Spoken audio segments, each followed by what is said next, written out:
Olá pessoal, estou aqui mais uma vez no nosso RGCast e hoje é um dia muito especial. Eu tenho falado que os dias são especiais, mas hoje é muito especial que eu estou trazendo aqui uma pessoa que eu posso dizer que é responsável da gente estar aqui nesse IRGCast, né? Dessa atividade muito bacana que tem me trazido aqui várias oportunidades, aprendizado, e tem sido muito bacana. Eu estou aqui hoje com a minha querida Karina Pimentel. Seja muito bem-vinda. Eu vou falar um pouquinho da sua história aqui. Você vai complementar, mas eu tenho seu currículo, eu acho que é importante a gente compartilhar isso, né? Fundadora da Believe Soluções em Gestão de Pessoas, cofundadora e diretora de negócios da Vitazuri, diretora de gestão da BRH Brasil e coordenadora de pós-graduação no INPRO. Há 25 anos, atua em todos os subsistemas de gestão com pessoas, tendo consolidado sua carreira nos mercados de saúde e tecnologia. Muito bem. Graduada em psicologia, com MBA em gestão de pessoas e qualidade em serviços, especialista em avaliação psicológica, especialista em gestão de negócios, coach e practitioner em PNL.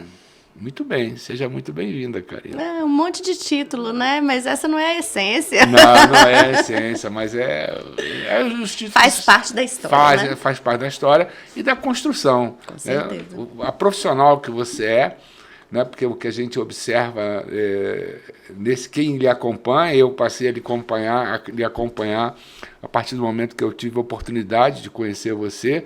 A gente pode observar a qualidade que você traz junto ao seu profissionalismo. Isso é muito importante e é o que faz você brilhar e se destacar nesse mercado. Muito então, obrigada. Seja muito bem-vinda, a gente, ao nosso bate-papo. Sinceramente, eu estou até um pouco tenso, porque você é minha madrinha, você que me trouxe para fazer isso. Então, como é que eu vou agora fazer a entrevista a uma pessoa que me incentivou e que está aí nessa luta, aí, nessa batalha, nesse dia a dia, aí, e entrevistando pessoas? Mas vamos lá, o nosso bate-papo é muito tranquilo, muito transparente, muito informal, e a motivação sempre é a saúde, é o que marcou a minha vida nos últimos 25 anos. Né? Eu tenho uma história de mais de 47 anos de atividade, nesses últimos 25 de saúde, que a gente quando entra para a saúde não tem jeito. Não tem jeito, né? É um bichinho da saúde que te pica, assim, ó.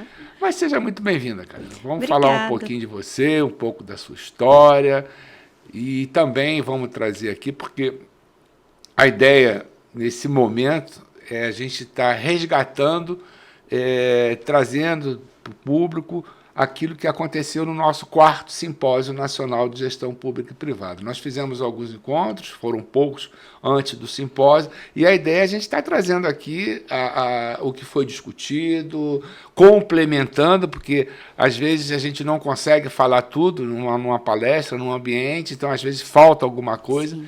E, com certeza, você trará alguma informação, compartilhar algum conhecimento de um tema que é um tema que é recente, né, as discussões, que é assim, a questão dos prateados. No tema tem um pouco de prateado aqui, dos prateados, 50 a mais, e foi a mesa que você teve lá, discutindo junto com o meu amigo Fábio Rocha, amigo, professor, ele foi meu professor, coordenador da pós-graduação de sustentabilidade e responsabilidade social, que eu fiz lá em Salvador, na Unifax. E ele, um profissional também que se destaca no mercado e trabalha forte essa questão dos 50 a mais. Com certeza. Para mim foi uma alegria tanto participar lá do simpósio, dividir o palco com o Fábio e falar disso, da diversidade geracional, que a gente tem que olhar para isso de alguma forma, e fazer as pessoas refletirem sobre o que está acontecendo através do envelhecimento da população e normalizar algumas coisas dentro das organizações para que a gente tenha desempenho e inclusão, né? Para mim, estar aqui hoje é uma alegria. Inverter os papéis aqui é estranho. Né? Ainda eu falo, se eu vou perguntar, eu vou falar. Mas conte comigo sempre. Eu tenho certeza que o podcast, o IRG Cast, já nasceu grande. Primeiro, pelo seu nome, pela sua dedicação, pela sua trajetória. E segundo, pelos profissionais que você está trazendo, principalmente os que estiveram no simpósio, a qualidade técnica de cada pessoa escolhida, das palestras que eu pude assistir, só sucesso. Foi realmente um evento com uma qualidade técnica impressionante. E quem não teve a oportunidade de assistir, o evento foi todo gravado, acho que a primeira são 8 horas no primeiro dia e no segundo mais de 10 horas de gravação, e está lá no @IRGcast, né, no YouTube, está lá toda a filmagem, toda a gravação. Quem não teve oportunidade, inclusive eu de acompanhar outros que eu queria ter visto, exatamente. Né? Que bom, nem sabia que estava lá, muito bem. Conteúdo e conhecimento é para ser espalhado, né, e não juntado. Exatamente. Mas então, fale um pouco de você, Karina, um pouco da sua história. Mas vai lá atrás. Eu acho que eu estava até comentando com entrevistados a questão, as pessoas acham que a gente já nasce grande, né? As pessoas acham que a gente é o nosso currículo, né? Que você está ali, que você já está, que você despontou no mercado, que você é uma pessoa de referência. Você é uma pessoa de referência. Eu tive a oportunidade, além de acompanhar você aqui, lá no BRH Saúde, né? No projeto do Fórum Saúde da BRH Goiás, que a gente começou antes da pandemia, né? Uhum. Eu ainda era da seccional Goiás e tocava à frente de saúde em Goiás. Foi quando a gente se conheceu, Sim. Né? E aí eu te chamei para fazer parte do Fórum da Saúde, Foi. Né? E logo depois veio a pandemia, fechou tudo, aí trocou a gestão. Hoje o Milton, que é um grande amigo, presidente da seccional aqui de Goiás. Tem a Alessandra Demito, que é uma pessoa super legal para você trazer aqui, que toca hoje, ela é a diretora de saúde da BRH Goiás. Ah, é? É. Que bacana, Então... está convidada, vamos marcar. Ale, ó, eu te colocando aqui na fria, hein? Mas então, me fala um pouquinho dessa sua trajetória. Então, eu sou Karina Pimentel, eu sou mineira de Belo Horizonte e vim parar em Goiás porque primeiro meu irmão veio. E a gente estava falando daqui a pouco, né, Renato, que você falou que a sua mãe faleceu com 57, a minha com 46. Nossa. Então, e os meus irmãos são bem mais velhos. E o meu irmão foi muito estratégico. Então, quando ele me falou assim, eu vou trazer a Karina, de alguma forma, ele sabia que meu pai vinha junto. Então, o foco dele não era me trazer, era trazer meu pai.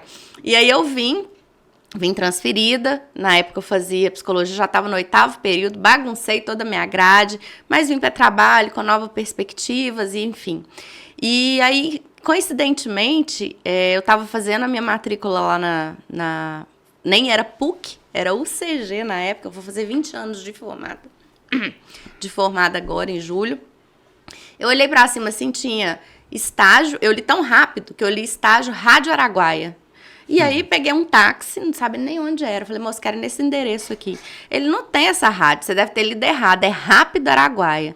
Me deparei com uma empresa de 5.000 funcionários, com todos os subsistemas de RH estabelecido, processo seletivo longo para a vaga de estágio, e eu fui selecionada. Então, em Goiás, a minha carreira começou na Rápido Araguaia em 1999. Por lá eu fiquei um tempo do período de estágio. Logo depois eu engravidei, aí casei e ainda tive que parar um tempo a faculdade por causa da gravidez, de bebê. Optei por esse momento. Pude optar, né? Porque tem mulheres que não podem fazer opção. Eu fiz essa opção, fiquei um ano fora, depois eu voltei, formei. Mas nesse período do último ano de formatura, eu já tinha conhecido algumas pessoas, eu já atuava na área e eu fui trabalhar como consultora de RH com uma grande amiga, Conceição, que hoje está em Belo Horizonte. Um grande beijo para ela. E eu fazia avaliação psicológica e seleção de babás. E eu tenho clientes que até hoje me ligam dessa época, porque é algo tão sensível para as mães. Eu estava no seio da maternidade, né? A gente falando de Dia das Mães. Então, era ainda, né? Um trabalho muito minucioso você selecionar alguém para ficar com seu filho. É verdade. Então, eu tive essa oportunidade de trabalhar com a Conceição, aprendi muito. Mas logo depois eu me formei, ela se mudou de Goiânia e eu acabei voltando para o mercado corporativo, que foi onde eu fui para Atende Tudo Materiais de Construção. Então, fiquei lá 3 anos, depois fui para tecnologia, aí a minha carreira é muito conhecida, porque virou LG, né? A LG, hoje é LG Lugar de Gente, uma empresa de desenvolvimento de softwares para folha de pagamento e recursos humanos. E de lá, saúde e eis-me aqui. Ou seja, eu tinha metas, Renato, muito bem estabelecidas na minha vida para carreira. Então, eu falava o seguinte, até 30 anos eu serei uma gerente, até os 40 eu serei diretora e até os 50 eu vou empreender. Só que tudo aconteceu antes. Eu fui gerente antes dos 30, fui diretora antes dos 40 e fiz transição de carreira nos últimos 2 anos, praticamente. Abri uma empresa na pandemia, que é a Vitazuri, junto com os meus sócios. Fui convidada para esse projeto incrível. Também uma empresa que acabou indo para a saúde, vou falar um pouquinho dela. E a Believe eu já tinha há mais de 6 anos, só que eu estava com contratos exclusivos em empresas específicas. Então, atendi uma mentoria aqui, uma aula ali, mas resolvi fazer a transição e realmente, com foco na carreira, estar à frente da Believe hoje, que é Soluções em Gestão e Pessoas, especialista muito em estratégia, liderança e transformar os RHs das empresas em RHs de resultado. Então, esse é o maior foco hoje, é o meu maior trabalho. Tenho a Vitazuri, que é uma startup. Hoje a gente tem 300 psicólogos atendendo online. E somos especialistas em implantar segurança psicológica nas organizações. Então, além do convênio que eu faço com as empresas para o atendimento, a gente trabalha todo o aspecto da psicoeducação, com os níveis de adoecimento que a gente tem percebido, né? Muitos indicadores que eu acompanho da Ordem Mundial de Saúde, do Instituto de Gerenciamento do Estresse Mundial. Enfim, a gente está vendo esse adoecimento acontecer e somos especialistas nessa questão. Então, trabalhamos com a psicoeducação, trabalhando com gamificação na saúde, trabalhamos com rodas de conversa e para trazer clareza, principalmente para as empresas e para os líderes, que através da segurança psicológica a gente vai garantir produtividade. Por que eu estou falando isso? Porque normalmente eu sou chamada e falar, eu estou com problema de produtividade e acha que isso é uma causa. Não é. É uma consequência de uma série de coisas, né? Então, a gente precisa olhar e verticalizar esse olhar para a produtividade e o quanto as relações socioemocionais estão impactando. E esse, eu acho que foi um pouquinho até do tema, porque, além de tudo isso, ainda entra a questão da diversidade geracional. Né? Isso que eu ia perguntar.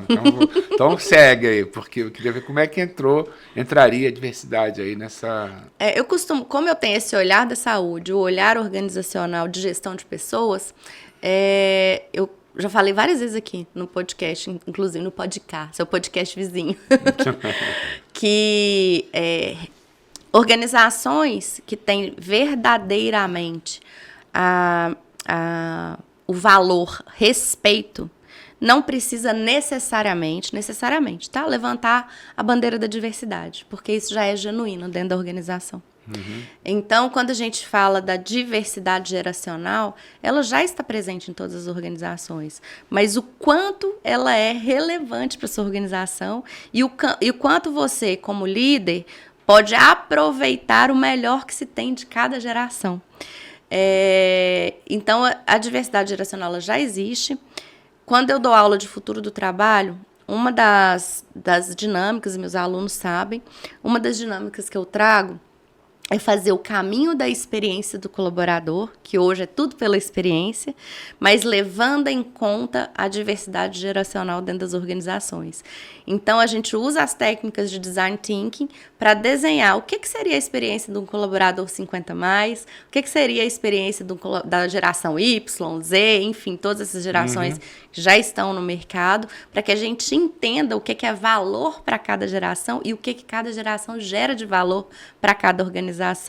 Então, nessa perspectiva, a diversidade já existe, porém, é preciso falar sobre o envelhecimento da população brasileira, do mundo, né, na realidade.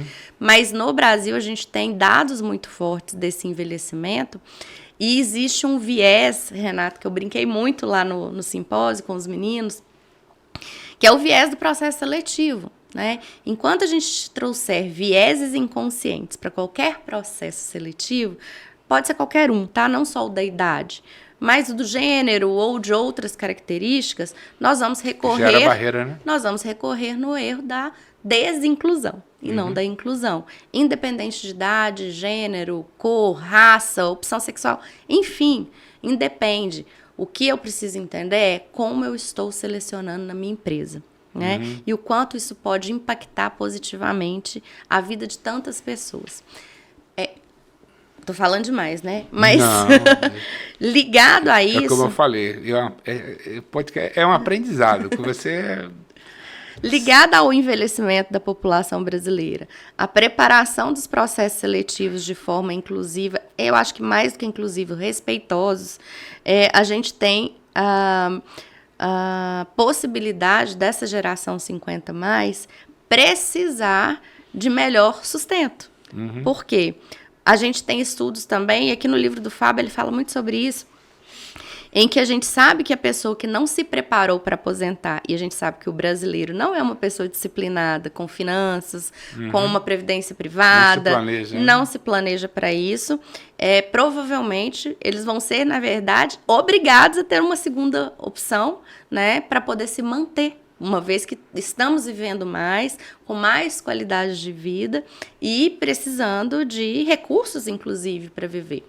E quando a gente pensa nessas pessoas não incluídas dentro de um sistema de trabalho, a gente tem um impacto social muito grande.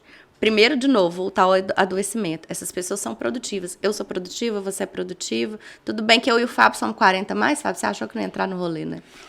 Né, Fábio? Eu e o Fábio somos 40 mais, mas estamos aí. Então, se a gente deixa de trabalhar, vamos falar nos próximos 10 anos, eu e o Fábio vamos aposentar daqui a 10 anos, tá bom? Ir pro Caribe? Somos altamente produtivos. Eu me sinto muito mais preparada do que há 20 anos atrás. Me sinto muito mais desafiada do que há 20 anos atrás. O que a gente precisa entender de fato? A gente precisa entender que, da mesma forma que essas pessoas têm muito mais sabedoria, maturidade, competências técnicas e maturidade emocional, normalmente, tá? Existe também a dificuldade com a tecnologia. Né? Então, esse é um grande dilema nas organizações, de trazer uma pessoa, mas ela é boa em quê? E como que eu vou fazer para essa pessoa estar apta para as questões tecnológicas que são, o mundo é muito ágil, muito hiperconectado, e aí eu falo, a capacidade de autodesenvolvimento é uma das competências que a gente tem que ver em qualquer geração. Porque da mesma forma que eu escuto viés inconsciente das pessoas fazendo um julgamento que os 50 mais tem mais dificuldade com a tecnologia, eu escuto que a garotada que está entrando aí de 20 e poucos não tem comprometimento, mas são super ágeis com a tecnologia. E aí? O que é importante para essa organização? O que é importante para esse cargo? O que você pode entregar de diferente em cada um desses aspectos? Então, você está falando aí, eu estou viajando aqui em muitas questões. Você vê, eu me pego como exemplo. Eu estou com 63, então, isso analisando uns tempos atrás, 63 anos, já estava mais do que ultrapassado. Né? Vovô para ficar em casa e cuidar dos netos só. Exatamente, eu estava até falando, hoje minha ação é mais em eficiência operacional, né? Sim. Então, é no tripé, pessoas, processo, tecnologia. Eu tenho uma história de trabalhar com recursos humanos, meus primeiros 20 anos foi em recursos humanos, então eu consegui ver do departamento pessoal, fazer folha de pagamento a lápis, até você criar os subsistemas de recursos humanos em indústrias de grande porte. E eu vi, né, vivenciei essa evolução, né, da questão das pessoas dentro das organizações. Então, hoje eu não parei. Hoje eu estou fazendo meu mestrado. Recentemente eu fiz uma especialização, fiz uma formação, né, em tecnologia e inovação.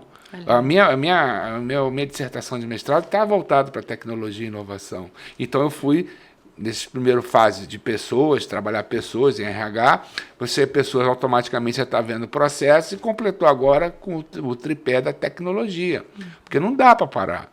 Realmente isso acontece, você tem muitos executivos que não fizeram a autoavaliação, se colocaram, né, tiraram a máquina, não, eu preciso aprender, eu preciso acompanhar o que está acontecendo. Exatamente. E aí você acontece é uma contribuição, olhando o mercado da saúde, esse tipo de atitude contribui para o que a gente tem aí de desperdício na saúde. Sim, o custo a gente falou tanto, né? é a visão do executivo, de entender o que você tem de tecnologia que pode estar agregando valor. Enfim, essa questão e dessa forma tem vários profissionais no mercado que traz toda a experiência dele, né, a vivência, porque isso é muito importante, e as pessoas que conseguem se manter atualizado, que também não é fácil, porque existem outras exigências que a vida acaba cobrando do indivíduo, que já chega nessa fase, mas tem aí no mercado. E como as empresas enxergam isso? Como é que as empresas estão lidando com isso? E aí eu lhe faço essa pergunta.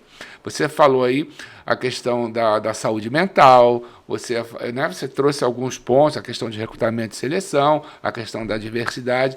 Agora, como é que você está vendo no mercado, onde você atua, eu não sei se você já ultrapassou as fronteiras de Goiás, né? Mas já, então a gente já pode falar em mercado nacional, mesmo que não tenha atuado, mas eu sei que você é uma pessoa que se mantém atualizada. Como é que as empresas estão? Então, você fazer uma estatística, fazer um levantamento, como é que as empresas estão enxergando isso? Porque quando a gente traz, às vezes, um assunto, a gente acha, não, está tudo legal, está tudo beleza, o pessoal está fazendo. Mas quando você faz uma apuração, né, quando você entra para investigar, às vezes você se depara com uma realidade que não é bem aquela que mostram para a gente. Como é que você vê esse mercado? Como é que as empresas estão enxergando, entendendo e recebendo essas questões que a gente pontuou aqui? Vamos lá. Só para falar da Believe, a gente tem uma meta muito... Você falou que estava falando demais, eu fiz uma pergunta longa. Não tem problema, eu já vou arrematar. Você falou da nossa atuação, só para que você saiba. A Believe hoje, que é gestão e solução em pessoas, a gente já está atuando no Distrito Federal, Goiás, Mato Grosso e São Paulo. Nossa. Então, e ao infinito e além. Essa é a meta. Então, e olha que a empresa tem, de fato, 2 funcionárias há 1 ano e meio. E até trazendo um exemplo, vou falar da Believe primeiro, óbvio, né? Agora eu posso. Hoje, falo que eu tenho 2 braços mesmo, né? Que são parceiras, nem são funcionárias, são amigas da vida, que é a Rubilene e a Laiane. A Rob tem 58 anos. E para mim é a maior especialista em ciência do trabalho que eu já conheci na minha vida. Quero ela comigo sempre, e a gente já esteve aqui fazendo um podcast sobre gerações. Então, eram 4 mulheres, 20, 30, 40 e 50, cada uma falando da sua perspectiva. Foi bem interessante esse episódio, depois você assiste, você vai gostar. Sim. E a gente falou exatamente isso. A nossa idade não nos define. A gente tem que parar com essa coisa da idade definir rotular, alguma coisa. Chega de rótulo. Olha o quanto a Rob é extremamente comprometida, extremamente... uma pessoa focada em resultado e produtiva. Da mesma forma que a Laiane, que é meu outro braço, tem 25 anos. E tem toda a ansiedade dessa nova geração, tem toda a tecnologia, e a gente juntas forma um trio assim, perfeito, uma complementando a outra. Então, estou falando da Believe. A minha empresa já trabalha assim. Goiás. Vejo algumas poucas iniciativas, mas aonde eu estou atuando com a consultoria, eu não vejo resistência. Mas eu quero trazer cases nacionais, porque aí acho que as pessoas são mais impactadas com eles. Adoro o case da Unilever, que é o estágio sênior. Eles têm um programa de estagiários sêniors acima de 50 anos. Eles só contratam estagiários acima de 50 anos para essas vagas. Maravilhoso o case da Unilever. Teve até um dia que eu postei alguma coisa disso, minha idade não define, eu até marquei eles e eles adoraram. Então, é uma referência, como outros projetos que eles também fazem, mas aí que repassam por outras organizações, já vou falar. Outro case que eu acho super interessante e que é uma empresa que vem construindo e desconstruindo e rompendo muitas coisas quando se diz de trabalhos em inovação, de trabalhos de resgate de relações de confiança, o Boticário. O Boticário ele tem um programa de formar mulheres empreendedoras acima de 45 anos nacional.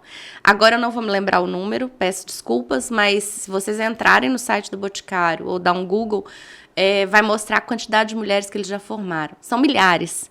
para que essa comunidade, para que essas mulheres tenham a opção de do segundo emprego e trazem isso, obviamente, para dentro do corpo do Boticário também, como funcionários, né? Outra prática que eu costumo ver nessas grandes organizações é a mentoria geracional. É a gente colocar pessoas que têm uma capacidade tecnológica muito fácil, uma habilidade em ensinar, com as pessoas de 50 mais e, da mesma forma, inverter. Colocar as pessoas de 50 mais com uma bagagem muito grande. Imagina você com a sua bagagem em custo em saúde, tá formando 2, 3 pessoas com sucessão em tudo que você já viveu. Uhum. Então, a mentoria faz sentido, que é essa mentoria invertida dentro das organizações. Então, eu trouxe aqui 3 práticas para ampliar um pouquinho. E uma outra, que não é especificamente só dos 50 mais, mas que muitas áreas de gestão de pessoas têm feito, Renato, que eu acho super diferente, que é o recrutamento às cegas. Como é que é isso? Ou seja, seu currículo não tem idade nem foto, e você normalmente faz a triagem, inclusive a primeira entrevista com a câmera fechada. Porque você não cria viés de que a pessoa é assim ou está assim, e aí você normaliza competência. E não simplesmente o visual, alguma coisa. Ah, Karina, mas tem vagas que é extremamente importante. Sim, então vai depender do cargo, da vaga. É um modelo muito disruptivo, mas existem empresas fazendo. É interessante. Até porque eu sou um profissional de RH. Quem hoje seleciona são o pessoal da geração Y que está por aí, né? Às vezes até da Z já, pessoas de 20 e poucos anos. Vão pegar um currículo, normalmente estão brifados com o perfil daquela vaga, se ela estiver bem descrita dentro do processo.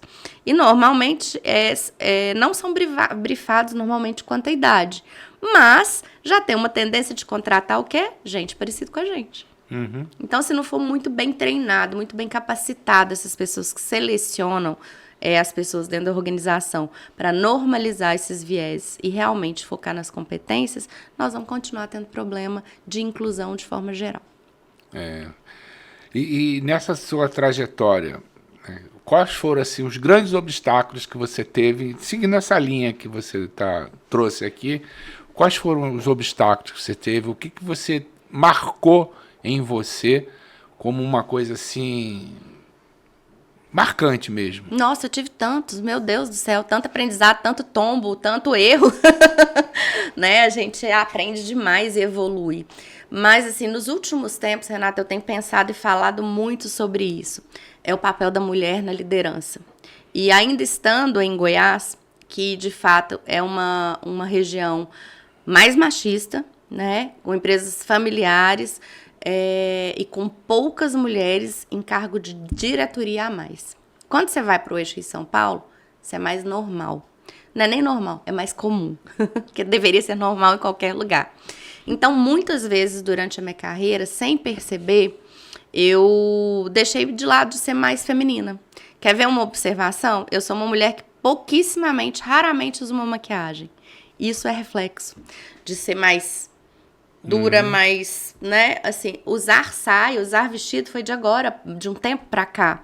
Então, eu realmente me coloquei numa figura mais rígida, mais masculinizada, não é masculina, mas mais masculinizada, sem tanto trejeitos femininos, para poder conseguir ter uma carreira de sucesso. E isso é duro de olhar e de falar. Mas isso foi consciente? Não. Isso foi caindo aos poucos. Haja terapia, né? Haja terapia. Então, e muito dura, muito assertiva, muito objetiva, mas isso também faz parte da minha história. Como eu disse aqui, eu sou a única mulher da minha família, né? Sou a mais nova de 3 filhos e a minha mãe morreu muito cedo. Então, meu ambiente foi sempre muito masculino. Eu falo que lá em casa, se eu não beber cerveja, não souber as regras do futebol e da Fórmula 1, eu não socializo. Então, eu tenho facilidade nesse universo. Então, não é uma coisa que, para mim, também é tão longe, né? O universo masculino. Mas essa forma mais prática, mais objetiva, mais direta de ser, ajudou. Mas, em alguns momentos, também, eu tenho consciência que foi uma válvula de escape para que eu me mantivesse no mercado. Né? Uma outra coisa que eu conto em sala, que agora você me fez lembrar, é tão interessante, falando muito, estudando muito saúde mental nos últimos anos, eu tenho falado de novo essa palavra do normalizar, né, algumas coisas. Eu já fui o tipo de gestora sempre muito focada em resultado, sempre, né? E aí as pessoas iam sair 18 horas, eu falava, tá desmotivado hoje. Eu já fiz isso. Hoje eu tenho vergonha de ter feito. Mas eu já fiz isso falando sério, assim. Essa atitude, essa forma, isso seria considerado assédio hoje? Com certeza. Não, acho que depende do tom que você fala, né? Eu sempre falei brincando, mas tinha um incômodo da pessoa estar deixando algo pro dia seguinte. O meu incômodo. Mas isso era muito claro com a minha equipe, sempre foi, né? Mas eu acho que dependendo do tom, com certeza. E assédio é uma das questões que a gente precisa garantir de não acontecer para que a gente tenha segurança psicológica dentro das organizações. Isso que eu queria puxar para você. Como é que você vê essa questão do assédio, o assédio moral, o assédio sexual, né, e a questão da saúde mental? Como é que você vê isso no mercado hoje? Porque existem algumas pessoas, alguns posicionamentos que falam, não, antigamente era assim, era assado e não tinha essa questão de bullying, não tinha a questão de assédio. Como é que foi? Como é que você vê essa transformação de enxergar esses comportamentos e essa legislação, enfim, como é que você vê isso?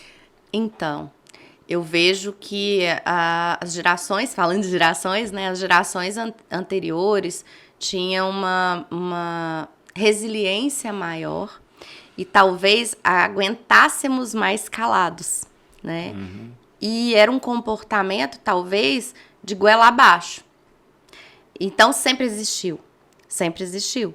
Só que as gerações foram ressignificando essas relações e trazendo para a mesa limites. Então, eu acho isso muito interessante, da perspectiva de ser humano, que as coisas não podem... eu acho que tudo tem que ser dito, mas é o como é dito, né? Então, não dá para você trabalhar num ambiente com grito, com um ambiente de falta de respeito, um ambiente de falta... Isso adoece as pessoas, de fato. E acontece. Você perguntou se acontece? Demais. É tanto que agora a legislação está pedindo para que todas as empresas tenham uma formação contra os assédios dentro das organizações e um canal de denúncia. Como é que é a formação? A formação, trazer para a mesa de discussão, para os gestores principalmente, o que é assédio, o que é caracterizado como assédio, o que não é caracterizado como assédio, como se posicionar se você estiver vendo você vai ser conivente, você vai ser cúmplice. Então, todo esse aspecto de formação e até onde vai a legislação de proteção da empresa e a legislação de proteção do colaborador, do funcionário, enfim. Quais são os comportamentos permitidos dentro daquela companhia e quais não são tolerados. Então, é nesse sentido. Como psicóloga que sou, eu costumo dizer, Renato, que as pessoas que sofrem assédio, principalmente o sexual, são pessoas que ficam no limbo emocional. Por quê? Se eu falo e me posiciono, e eu sou a ponta fraca, e vou perder meu emprego, e vou ter problemas financeiros, né? Isso gera uma insegurança e um adoecimento ali. Se eu falo e sou combatida e não sou respeitada na minha fala, fico no limbo emocional, as pessoas adoecem. É tão sério isso, tão sério, principalmente como mulher, tá? Eu falo isso, eu tenho vários rios gravados sobre isso. Se você assentar numa mesa hoje, que a gente vamos almoçar e vamos tomar um chopp. Se sentar numa mesa e vier o assunto, sempre vai ter alguém na mesa que conhece uma mulher que foi assediada ou que é a própria mulher assediada. Sempre. Faça essa pergunta. Você conhece algum assediador? A gente sempre conhece mulheres assediadas, mas a gente não conhece nenhum assediador. Onde que eles estão? Então, assim, por isso que eu falo do limbo emocional. Existe assédio dentro das empresas, o número de passivos vem aumentando. Se entrou uma legislação é porque há estudo jurídico de números, eu não tenho eles aqui agora. Então, é preciso parar e as pessoas se conectarem com a essência delas humana. Por que eu tenho que desrespeitar, destratar ou até invadir a sexualidade do outro? Então, a gente precisa voltar a ser humano, né? E vocês, na consultoria de vocês trabalham isso também? Porque quando você trata saúde mental, essa questão já é um efeito de uma situação. Um dos pilares, como foi a legislação, saiu recentemente, né? A gente tem um jurídico parceiro que, quando há necessidade na psicoeducação de trabalhar o tema do assédio, eu trabalho na perspectiva psicológica e o jurídico trabalha na perspectiva jurídica, para que a gente traga uma formação que tenha sentido para aquela empresa. O que a gente faz, não na Vitazuri, né? A formação mesmo, de trabalhar as equipes, trabalhar a liderança, o treinamento disso, né? Isso a gente faz na Vitazuri como um aspecto de segurança psicológica.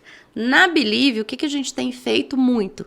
Revisado códigos de ética e reimplantado esses códigos de ética com base também trazendo as questões e as tratativas do assédio.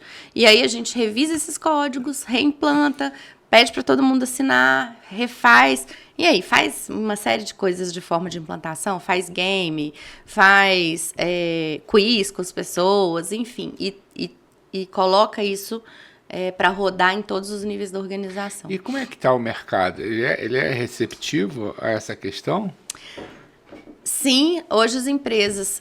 Existe um negócio que aí a diversidade entra, não só geracional, que são as práticas de ESG, né? Então, as práticas de ESG hoje pedem governança e pedem as práticas de inclusão e de combate ao assédio, de uma série de coisas para garantir que aquela empresa seja uma empresa, quando eu falo sustentável, não é de verde, não. É de sustentabilidade, de princípios de ética, de financeiro, de tudo isso, né? Então, quando vem sustentado pelas práticas de ESG, que é uma tendência muito forte, principalmente as multinacionais, todas já têm isso. Agora, se fazer valer isso dentro é outra coisa. Uma coisa é eu ter no papel um certificado, uma coisa é eu ter alguma... Agora, eu realmente estar disposto a eliminar da minha empresa... Cultura, né, Karina? Pronto, é isso. A eliminar da minha empresa aquilo que eu não tolero como valores dentro da empresa, isso eu acho que é o fator mais crítico que eu vivencio hoje perto dos empresários. Porque muitas vezes se vem refém de um funcionário ou outro e aí precisam ressignificar. Coloca a cultura em risco. É o que você falou. Se eu quero uma cultura, eu vou ser coerente com essa cultura. Se eu falo uma coisa, mas estou sendo incoerente na prática, aí eu dou o recado errado ao meu colaborador. Quando eu pergunto a você essa questão das empresas, porque você comentou aqui, é um mercado de empresas familiares, é um mercado... E quando a gente fala assim, que não sejam profissionais, né, mas que existem resistência. Não vou falar de Goiás, no mercado como todo, aliás, no Brasil a maioria das empresas são comerciais, né? São familiares. Sim. Mas como é que é isso? É porque precisa de uma certificação ou realmente tem o interesse de fazer uma mudança comportamental, trabalhar isso? Como é que você vê o mercado? Eu estou falando isso, fazendo essa pergunta, até para que as pessoas tenham uma visão das oportunidades que existem no mercado. Porque existem muitas pessoas, muitos profissionais, que acham que não tem o que fazer, não tem como fazer. Mas é a busca das oportunidades. Sim. Né? Tem oportunidade? Como é que o mercado está encarando essa questão? Que fala a questão da saúde mental, que fala a questão do compliance, a questão do assédio. Como é que está isso na sua visão? Então, tem muita oportunidade para melhorar. Isso. Eu falo que eu tenho tido sorte com os meus clientes, porque eles buscam, de fato, a coerência. E se eles estão buscando alguém para poder trabalhar a cultura organizacional, trabalhar a experiência do colaborador, trabalhar a própria saúde mental, de fato... Ou porque já se tem resultados sendo prejudicados com comportamentos. Então, eu costumo brincar, água bateu na bunda, e aí precisa mudar ou mudar. Não muda pelo amor, vai pela dor. Exatamente. Né? E tem outras empresas, é maravilhoso, é exatamente isso. E tem outras empresas que estão vendo as tendências de mercado, que estão buscando, por exemplo, investimentos, que estão... com uma estratégia muito clara de abertura de IPO, ou seja, depende da estratégia. Então, é sempre isso. Qual é o olhar que eu tenho que ter como empresária, e aí à frente de duas empresas, dois negócios completamente diferentes, né? Quando eu sento na mesa com o meu cliente e entendo a estratégia dele. Então, tem gente que está buscando pela dor, porque está com passivo trabalhista, porque não consegue atrair gente, porque está com resultados ruins em N situações. N, pode ser vários tipos de resultado. Eficiência, custo, enfim. E eu tenho gente que está crescendo, que está buscando investimento, que está de olho em inovação e que quer fazer o certo. Então, ou vai pelo amor, ou vai pela dor. Temos os dois cenários nessas empresas que eu atendo. E eu vou falar assim, a quanto que é de cenário? Hoje, tenho sorte, tá? 50-50. Eu tô pensando aqui nos clientes, 50% dor, 50% amor. Então, eu tenho sorte de estar nos dois ambientes, assim, e ajudando, inclusive, o próprio empresário a enxergar qual é o seu motivo de estar fazendo isso. Qual é o seu motivo de estar implantando um código de ética? Qual é o seu motivo de estar trabalhando a experiência do colaborador? Qual é o seu motivo de trazer um canal de denúncia? Qual é o seu motivo de eliminar o passivo trabalhista? Enfim, nós temos que descascar a cebola. Cada um tem um motivo, né? E você não está só no mercado, na área da saúde, né? Não. Não, você fala de clientes? Na realidade, não mesmo. Clientes na saúde eu tenho pontuais, assim, para alguns treinamentos. Agora, clientes mesmo de desenvolvimento, estratégia organizacional, liderança, eu estou na área de construção, estou na área de alimentação, estou na área de indústria, serviços. E não estou na saúde, olha que coisa. E como é que você vê? Porque o mercado da saúde, que nós temos muitas empresas, né? Eu sou apaixonada com a saúde, né, Renato? Mas a saúde não está apaixonada por você, não. Não tá precisando. Ainda não. Já estou aí, tá? Sim, como é que você vê? Alguma dificuldade? Como é que você vê os empresários nesse segmento? A saúde, Renato, tá um momento tenso, né? A gente está vendo os resultados das operadoras. A gente tem visto os movimentos, vou falar mesmo, dos hospitais em si, clínicas e etc., com essa questão da PL, da enfermagem, que impacta gigantescamente em custo, mas também em satisfação. Então, acho que a gente está vivendo um momento de muita turbulência na saúde, tá? Ao mesmo tempo, de grandes possibilidades com tecnologia e inovação.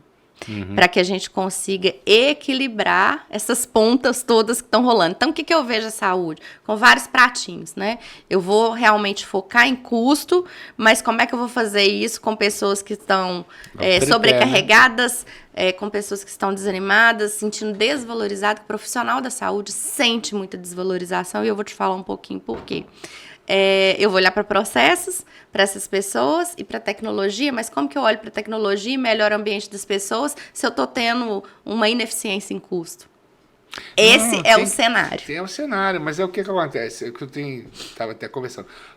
O mercado da saúde, quando você aprofunda mais, você vai lá e olha o hospital, é um novelo, né? É um embrólio que eu costumo brincar. São vários processos. Então, você melhorar a eficiência aí realmente é muito complexo. Sim. E isso precisa ser visto, porque os dados falam, não tenho o número de hoje, mas são índices altíssimos de desperdício. Sim. Desperdício até no impacto não só na saúde, né, o desfecho final ruim para aquele paciente. Então você tem um alto índice de desperdício. O que é isso? É processo. Né? Processo. Quem executa o processo? Pessoas. As pessoas. Então veio agora essa outra parte, né? Esse pé desse tripé, que é a questão da tecnologia, que pode ajudar, pode não, deve e ajuda muito tudo isso. Agora, o que a gente vê, pelo menos na minha visão, né, é que isso está sendo tão debatido, está sendo tão discutido, mas existem poucas ações.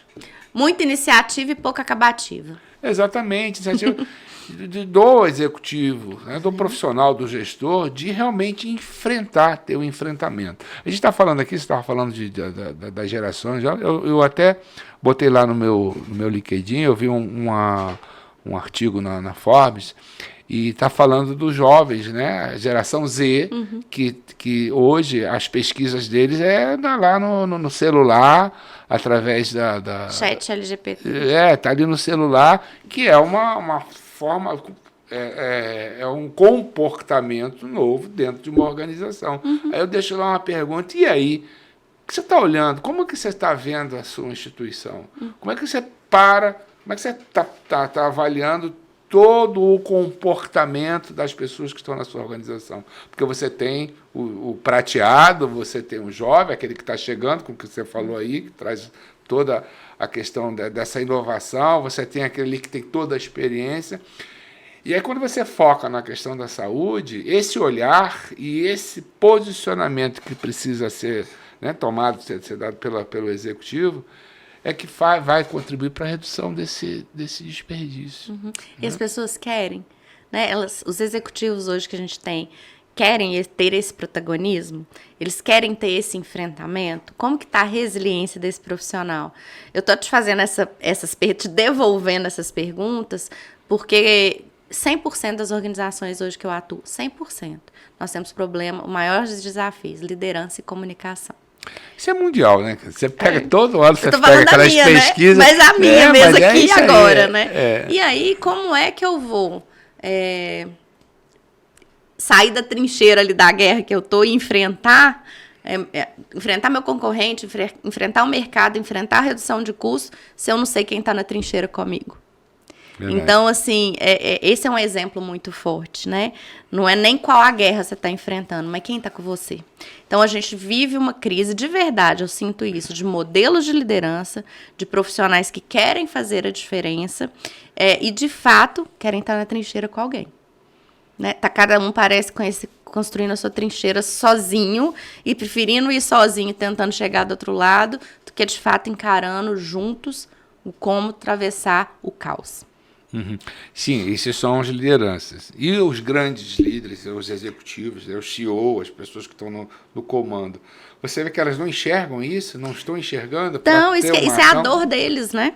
A dor do CEO, a dor desses altos diretores é exatamente a formação desse time. A formação desse primeiro time de linha de frente aí, desse nível, para que essas pessoas estejam juntos com esse CEO, que eu falo que existe a solidão do CEO, né?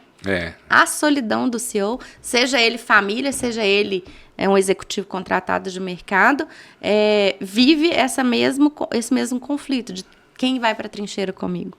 E a partir daqui, quem vai estar na trincheira com esses caras e assim sucessivamente, né? Mas eu queria voltar só num ponto da saúde, porque eu falo que profissionais da saúde, seja o primeiro executivo, número 1, até o posto mais baixo que se existe dentro de um ambiente de saúde hospitalar, são profissionais que fazem pelos nossos familiares e pessoas o que a gente não faz no momento mais importante, que é na ausência da saúde. Então, quem trabalha em saúde, trabalha com um propósito muito importante, muito importante. Então, a gente entra nesse tripé da desvalorização do pessoal de operação, muito cobrado, com essa remuneração, mas com esse peso do cuidar mesmo, genuíno, os processos que precisam ser revistos e a tecnologia para suportar, e um CEO ou alguém da estratégia da organização se sentindo sozinho para tocar essas frentes. Verdade, é verdade. Mas é preciso ter ação. Tem que ter. Porque hoje, por exemplo, porque a gente está preocupado aí com o piso da enfermagem. Tá bom. O impacto, né? O impacto disso. Agora, e o impacto que está tendo no negócio com o desperdício? Sim, se eu reduzir de casa, às vezes isso aqui deixa de ser um problema. Exatamente. Né? Se eu tiver ações corretivas daqui, se eu tiver uma boa área, inclusive de eficiência em compras, em MatMed, em tudo isso, se eu olhar para o sistema como um todo, com certeza eu vou enxergar oportunidade na estratégia de redução de custos. E isso você faz muito bem, né, Renato? Eu estava conversando estava assistindo, foi lá na Associação dos Hospitais, meu amigo Agostinho, um beijo, Agostinho. Ele estava falando ele trouxe essa questão, ele sempre conduz de forma muito, muito, muito bacana, né, a fala dele. Estava falando a questão de que normalmente se reúnem, né? Sendo o representante da operadora, o representante do hospital, todo mundo ali faz uma reunião, faz uma discussão, identifica os problemas, blá, blá, blá, os custos. E sai dali. Todo mundo discute, mas não tem ação efetiva, gente. Quando é que a gente vai, sabe? Aí, para se ter ação efetiva, é a mesma coisa de liderança, é uma chavinha que vira de dentro para fora. Exatamente. Principalmente quem quer tocar uma gestão de crise. A gente vive uma crise na saúde. A gente vive crise em outros negócios também. Mas eu falo crise na saúde nesse sentido de equilibrar custos, eliminar, né, desperdícios, equilibrando custos, trazendo eficiência para o negócio e inovar ao mesmo tempo. Com qual perna eu vou chutar? É da inovação ou da eficiência? Ou as duas ao mesmo tempo, será que eu caio? Quando a gente chuta uma bola com as duas pernas ao mesmo tempo, o que a gente faz? Cai. Mas aí tá um negócio, né, bicho? Não tem jeito. É um jogo. Você tem que... Eu ia falar uma piada aqui, mas você não vai muito falar forte, do verde né? de novo, não, né? Era uma Fábio. piada, não ia falar... Ele corta, é meu amigo, ele corta. Não ia falar, não ia falar uma piada aqui, mas é muito forte. Depois eu conto nos bastidores. Combinado. Mas o que eu brinco tem jeito. Quando a gente pensa na ambidestria organizacional, que é essa questão da eficiência operacional, que é a sua especialidade, trazendo a inovação para ajudar nisso, inclusive, vou voltar na analogia da trincheira. Se eu tiver uma equipe forte do meu lado aqui, me segure e eu chutar as duas ao mesmo tempo. Exato. Mas, de novo... Aí vem a expertise de se formar pessoas, de fazer trabalhos de sucessão, de colocar gente que vai conseguir ter protagonismo, iniciativa. E vou falar mais uma coisa. Gente, contrata gente boa e deixa esse povo trabalhar em paz. Dá autonomia, dá autonomia para as pessoas tocarem o seu negócio. Sim, né? mas a gente boa, mas se ela precisar investir mais, né? Invista, que vale a pena investir em gente e dar retorno. Sim. Eu lembro uma época que eu trabalhei numa instituição, né? Era outro mercado industrial. Eu tinha saído foi naquela época dos finais de anos 90, tinha feito meu MBA em qualidade. E aí eu falei com o consultor, bicho, como é que a gente faz para essa empresa dar lucro? Como é que faz para investir em gente? Seguinte discurso. Faz o discurso do dinheiro. Botar dinheiro em gente dá dinheiro. Se você investir em gente, dá dinheiro, é retorno. Então a fala muda. Não, vamos ver pessoas, acolher pessoas. Tem gente que não consegue enxergar isso. Porque às vezes tem que fazer esse esforço para o acolhimento, para tratar bem, aquilo vai ser custo. Então fala, se você fizer isso, você vai ter dinheiro. Agora, nós dois somos suspeitos de falar dessa questão de investir em gente, porque a gente vem de uma situação de recursos humanos, dessa escola. Né? Eu já fui conselheiro da BRH, já viajei o mundo nesses congressos, isso tudo. Sim. Então, a gente sabe que isso acontece. Né? Então, nós somos suspeitos. Mas, se você quer começar um processo, se você quer trabalhar tecnologia, se você quer trabalhar seus processos, primeiro invista nas pessoas. Eu tenho um professor maravilhoso que você falou, conta da sua vida um pouquinho, e a gente tem que honrar as pessoas que passam na nossa vida e transformam a nossa vida. É o professor Eustáquio, da Fundação Dom Cabral, ele é especialista em liderança, um grande mentor, se você estiver vendo, professor Taquim, o incomodador Eustáquio, mais conhecido assim, ele fala isso, isso me chamou muita atenção. Na primeira vez que eu ouvi, há muitos anos atrás, se tem alguém que é muito bom, e você não está precisando dessa pessoa, contrata, põe para dentro. Não olha para o curso, porque é difícil você achar alguém muito bom no mercado hoje. E aí hoje, essa frase me veio, a gente tem uma guerra de talentos, não é em Goiás e não é com seu concorrente, não. É com o mundo. Quando a gente fala de horários mais flexíveis, dos nômades digitais, de trabalhar onde quiser, e as pessoas ainda estão na discussão de trabalhar home office ou presencial, as pessoas estão trabalhando anywhere office, principalmente a área de tecnologia. Eu tenho amigos desenvolvedores trabalhando de Goiânia e ganhando em euro. Para empresas da Europa. Precisa estar lá? Não. Então, a gente precisa também acompanhar essas mudanças e entender que cada vez vai ficar mais difícil a trincheira. Porque a guerra que você tem hoje de talentos, ela não é regional, ela não é com seu concorrente de lado, ela hoje se torna... E vai ficar cada vez mais difícil. Então, práticas, voltando lá no começo, né? De diversidade, práticas de inclusão de 50+, tudo isso vai conseguir trazer sustentabilidade do seu negócio em termos de mão de obra e vantagem competitiva. Eu já falei isso em vários podcasts, vou repetir de novo porque cabe. O Simon Sinek fala isso.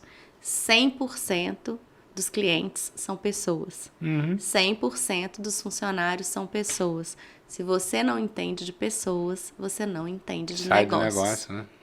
Vamos automatizar o que dá para automatizar. Eu amo tecnologia, sou super a favor da inovação. Processos repetitivos. Gente, deixa as pessoas boas trabalharem com aquilo que gera e agrega valor para o seu negócio, que traz resultado. E é isso que a gente tem que começar a enxergar agora. Gostaria de ter na trincheira o Renato comigo, né? Isso é um convite? Quem sabe a gente melhora a eficiência operacional dos seus clientes. Mas, Karina, você falou aqui, acho que daqui a pouco a gente vai estar chegando ao final do nosso bate-papo, mas você falou aqui do teu podcast. Quantos episódios você já fez até agora? Vixe Maria, mais de 20 episódios. A gente começou o projeto em outubro do ano passado e eu nunca deixei de gravar uma semana. Eu tenho episódios de outubro até esta semana, que foi ao vivo, foi muito legal, inclusive, toda semana. Então, é o Podcast, seu podcast vizinho, né? E a gente trata de assuntos que é negócios, carreiras e pessoas. Porque o que eu quero conectar? A gente tem falado muito aqui, eu recebi muito empreendedores e pessoas em transição de carreira. Porque a gente forneça conteúdo de qualidade, que carreiras são possíveis, que isso está acontecendo, e pessoas que têm bons resultados, né? Que têm extraordinários resultados e que possam compartilhar, agregar com outras pessoas. Então, eu estou muito feliz com esse projeto. O início, todo início é duro, né? Todo início, a gente não usa nada de tráfego, a gente está totalmente no orgânico, não tem... quem faz os cortes é meu filho, é tudo caseiro, entendeu? Menos o Fábio, ele tá achando ruim, hein? O Fábio não é caseiro, não. O Fábio é o mestre dos magos do podcast. Mas eu tô falando assim, internamente de divulgação, né, Fábio? A gente não usa SEO no Google ainda, no YouTube, desculpa. Então, a gente tá tudo devagar e no orgânico, mas os retornos que eu tenho das pessoas que têm acompanhado são sempre muito positivos nos conteúdos. E eu espero que o seu também seja um sucesso assim. Eu não estou preocupada com a quantidade de pessoas que está vendo, e sim se aquela pessoa que assistiu fez a diferença na vida dela. Exatamente, eu penso nessa linha também. Se você fizer transformação, provocar, porque a gente não muda ninguém, né? Mas se a gente provocar que a pessoa tome a iniciativa de se transformar, você já bateu sua meta, né? Com certeza. Então, às vezes, quando a pessoa assiste, faz um print, faz um elogio, fala, nossa, que episódio incrível, isso me ajudou na empresa, isso me, né, quebrou alguma crença. Eu fico super feliz. Eu acho que aí a gente está cumprindo a missão. Nem tudo é por dinheiro. Nem tudo. Né? Eu falo que o dinheiro, pelo menos hoje, né? Quase 50 mais, a gente sabe que o propósito ele fala mais alto nesse momento. A gente não pode, o dinheiro a gente tem que... Precisa não tem viver, vergonha. né? A gente não tem que ter vergonha de ganhar dinheiro. Não, todo mundo tem conta para pagar. Tem conta para pagar, mas você começa a priorizar e dar valor a outras questões. Com certeza. Exatamente. Ainda mais dos 60 a mais. Muito bem, Karina. Que dia excelente estar aqui conversando com você. Agora você está aí, o microfone é seu. Eu queria que você fizesse aqui um fechamento. Fale, abra o seu coração. Nossa, E eu vou te fazer uma pergunta. Não é do verde, não, né? Não. Toda hora eu brinco, hein, Fábio? Qual é a pergunta que ainda não foi feita para você? Nossa. Eu acho que você faz, poxa, não me perguntaram isso. Eu acho que são tantas perguntas que a vida traz pra gente o tempo inteiro. A gente é tão... Eu, né? A gente não. Eu sou tão desafiada a aprender, reaprender, desaprender o tempo inteiro, que eu sinto que a vida traz perguntas pra mim o tempo todo, assim. Mas de pensar em alguma questão, assim... Tchan, tchan. Nossa, você me pegou, hein? Tchan, tchan. Nunca me perguntaram o que não me perguntaram. É uma boa resposta. É uma inteligência de sair pela... Você fez a primeira pergunta de $1 bilhão. Tá bom, mas fica aí. Faz levar você para pelo menos refletir com alguma certeza. Coisa. E se eu lembrar de algo que seja assim bem impactante... Eu vou compartilhar com você, com certeza, né? As questões de carreira são muito faladas. Eu tenho até a gente brincou nos bastidores, né? Eu tenho uma forma de viver muito transparente, muito simples, muito feliz, né? Então, a minha vida é sempre minha casa, meus filhos, meu cachorro, que eu amo. Hoje me deu trabalho de manhã, até postei. Eu tô sempre com meu pai, com os meus filhos. Eu adoro dançar, redescobri, reconectei com a dança há pouco tempo. Então, eu tenho... Fazendo aula? Aham. Eu e a Ana queremos fazer também. Então vou levar vocês para onde eu danço. Leva sim. A gente estava sempre, aonde que a gente vai? É um sonho nosso, fazer aula de dança. Essa semana vocês vão fazer comigo. Legal. Tá vendo, Ana? Eu adoro... Eu sou uma pessoa que eu amo viver. E eu tenho muito poucos problemas no sentido de ficar julgando, ou de ficar com frescura, ou de algo me incomodar. Sou muito prática, muito objetiva, e eu tenho um propósito de vida muito claro, né, Renata? Eu acho que foi até interessante, essa semana eu estava em reunião com o Comitê de Saúde da BRH Brasil, e eu tinha acabado de chegar da academia, então acho que eles nunca tinham me visto de blusa assim, cavada e tal, e eu estava segurando o celular, porque eu estava no trânsito, fiquei no carro para fazer a reunião. E aí apareceu a minha tatuagem. E é exatamente sobre isso que eu quero fechar. A Karina, para quem é muito próxima, muito próximo de mim, me identifica vivendo assim. As coisas que eu faço e as coisas que eu falo e tudo que eu tento trazer na minha vida é através do amor. Então tá tatuado no meu braço o meu propósito de vida. Eu sou amor e nada pode mudar isso. Muito bem. Que fechamento, hein? Muito bem, Karina. Obrigado mais uma vez. Foi muito bom a gente estar aqui nesse bate-papo. Espero encontrá-la de novo. Você vê que se a gente estiver aqui... Vamos embora. Vai embora, vai ter conversa. Mas vamos deixar para um outro momento. Tá bom. A gente falar novamente sobre carreira, 50 mais, liderança. Tem muita coisa aí. Eu tenho Vou te fazer um convite, ó. Vou deixar o próximo episódio aí para quando você tiver tempo, já tiver entrevistado todo mundo do simpósio, pra gente falar de uma metodologia que eu desenvolvi e que tem tudo a ver com o que a gente falou aqui, que são os 7 Cs da liderança. Então, é um trabalho que eu tenho, a jornada do líder diamante. Aqui, ó. Tudo na minha vida tem símbolo, hein? Ó, o diamante aqui. Onde a gente lapida, né? Essa pessoa, se ela quiser, né? E provoca essa jornada de transformação através de 7 competências de liderança que são incríveis. Mas vou deixar spoiler, não. Você me chama que eu conto. Ah, é? É. Então tá bom. Está feito o desafio. Renato, muito obrigada. Obrigada pela oportunidade, por bater papo. É sempre uma alegria estar junto com você. Você é uma pessoa que transmite muito essa abertura, essa alegria. Eu vejo tanto que você é querido pelas pessoas da saúde. Olha o evento que você montou, simplesmente porque as pessoas se relacionam com você e confiam no seu trabalho. Então, muito obrigada. Grato a todos. Muito obrigada pela oportunidade de te conhecer, de conviver com você e com a Ana um pouquinho, de ver essa família linda que vocês formam. E eu estou sempre à disposição de vocês. E agora a gente vai dançar juntos. Opa, desafio feito. Você e a Ana vão comigo. Tá bom, será um prazer. Obrigada, viu? Eu que agradeço. Tchau, tchau, gente. Pessoal, hoje tô saindo cheio de energia, viu? Porque bater papo com Karina é uma energia, ainda mais de verde. Um abraço e até a próxima.